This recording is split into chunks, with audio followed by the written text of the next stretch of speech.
guys, Patti Glasgow here, author and creator of Teach, Love, Life, and welcome to the Stress to Success video series. This video is all about stress. It's really important that we understand what stress is, what causes it, how to prevent it, and how to manage it. So I know that I really struggle to manage my stress, both in my teaching and as a mum of 3. I know when I get really stressed out, I get cranky, I'm not a nice person to be around.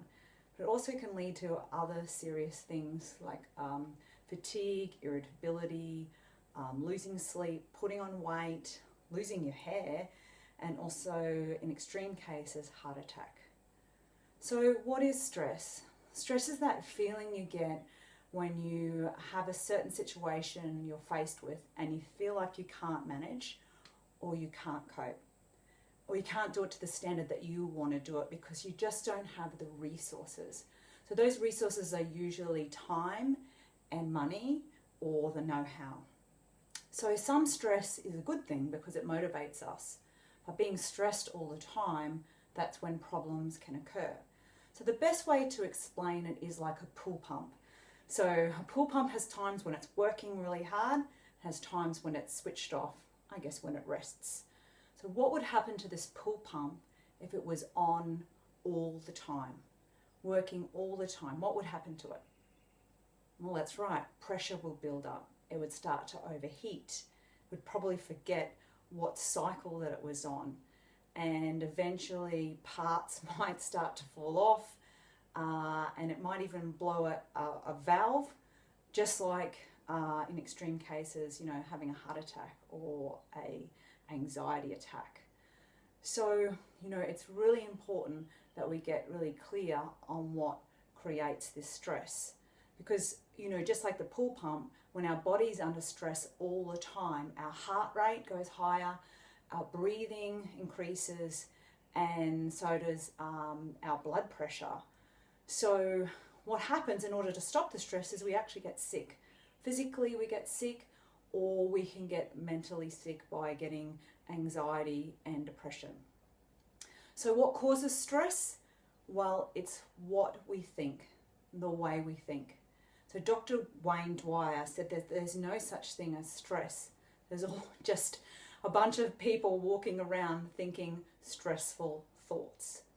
So, it's what we're actually making situations mean about us.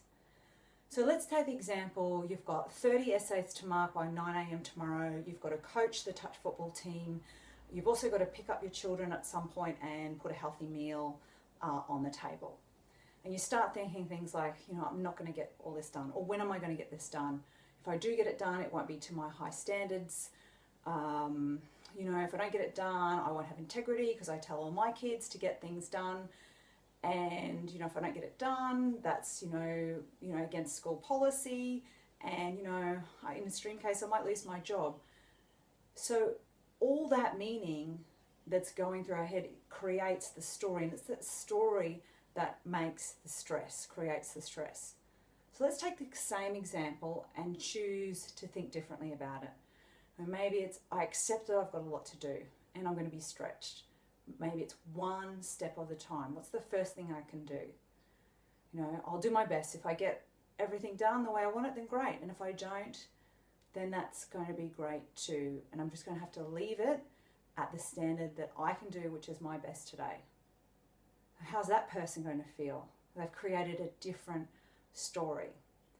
So this links into the idea that we can have different types of thinking, so that we can be above the line, if you like, in our thinking, or we can be below the line in our thinking.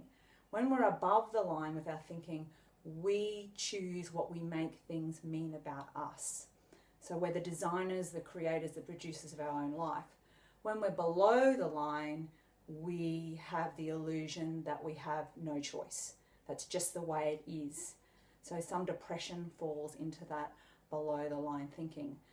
Also, some forms of playing the martyr. I'm the only one who can do this. Some forms of perfectionism.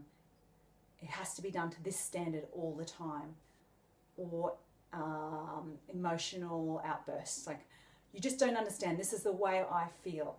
So can you hear with all those examples that there is no choice? There's only one way it has to be. So another way to describe this above the line thinking, below the line thinking, and that we have the power to choose what we make things mean, is taking the example of twin boys who are born to alcoholic parents. For whatever reason, these parents cannot look after their boys. So the first boy makes it mean that they don't love me, they don't want anything to do with me, I'm never going to amount to anything. If you can't beat them, join them. The second boy makes it mean, look, this has got nothing to do with me. I have got so much to offer. I've just got to find somebody who can help me. And I'm going to actually prove them wrong. I'm going to go out and do something about this. So the same situation has happened, but they've chosen to make things mean different things. So that's what I would encourage you this week, to start thinking about what you're choosing to make things mean, particularly in stressful situations. Another point about stress at work is usually created when we think things should be sorted out to a certain level. So it's when we can't let go of things not being sorted out to our satisfaction at work. So to take an example of that is, you think that you're highly qualified for the upcoming position of head of department, and someone else gets the job who you think is poorly qualified. So while you're busy focusing on this, you will get more and more stressed out until you can let it go and move on. So another example of this is with the education department and our administration, who are constantly asking us to do more and more and not giving us the time to do it in. So if we focus in on that and how unfair it is, we will continue to be stressed. In the pool pump, we'll continue to get stressed and probably get sick. So we have a choice there. I wish I could wave a magic wand and change that. Change that they keep demanding more and more of us. But my brand of Patti Glasgow magic just doesn't reach that far, unfortunately. So what we can do is we can let go of that because we can't control it and focus in on something that we can control. And what we can control is our purpose, why we chose teaching.